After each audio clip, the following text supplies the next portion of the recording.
ఈరోజు కంటెంట్ వచ్చేసి why PCOS weight loss is very hard. PCOS weight loss అనేది తగ్గడానికి ఎందుకు కష్టంగా ఉంటుంది?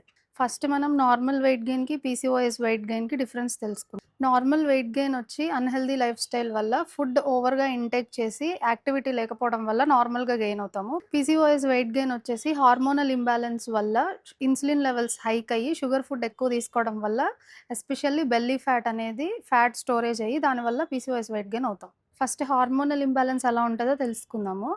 పీసీఓఎస్‌లో ఈస్ట్రోజన్, ప్రోగెస్టెరాన్ అండ్ ఆండ్రోజన్ లెవెల్స్ అనేవి ఈ హార్మోన్స్ అన్‌బాలెన్స్డ్‌గా ఉంటాయి. దీనివల్ల బెల్లీలో ఫ్యాట్ అనేది ఎక్కువ స్టోరేజ్ అవుతుంది. అండ్ మన బాడీ అనేది నార్మల్ డైట్‌కి రెస్పాండ్ అవ్వదు. ఇప్పుడు పీసీఓఎస్‌లో ఇన్సులిన్ రెసిస్టెన్స్ గురించి తెలుసుకుందాము.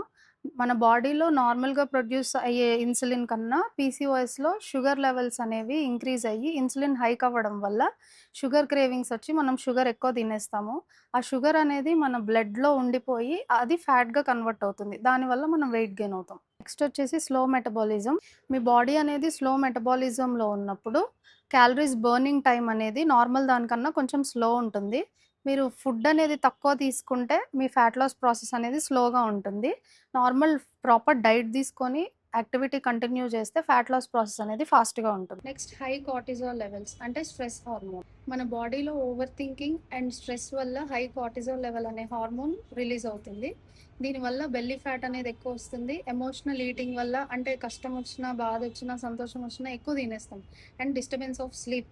ఏదున్నా కూడా మనకి స్లీప్ డిస్టర్బెన్సెస్ ఉంటే ఈ హార్మోన్ లెవెల్స్ అనేవి ఎక్కువ ప్రొడ్యూస్ అవుతాయి. ఇవి ప్రొడ్యూస్ అయినప్పుడు మనం వెయిట్ గెయిన్ అవుతాం. నెక్స్ట్ వచ్చేసి water retention and bloating. PCOS body అనేది వాటర్ అనేది ఎక్కువ హోల్డ్ చేయడం వల్ల మన బాడీ ఎక్కువగా వెయిట్ హెవీగా అనిపించడం అండ్ వెయిట్ స్కేల్ మీద మన వెయిట్ అనేది తొందరగా డ్రాప్ అవ్వదు. దీనివల్ల మనం ఓవర్ వెయిట్ అనిపిస్తాం.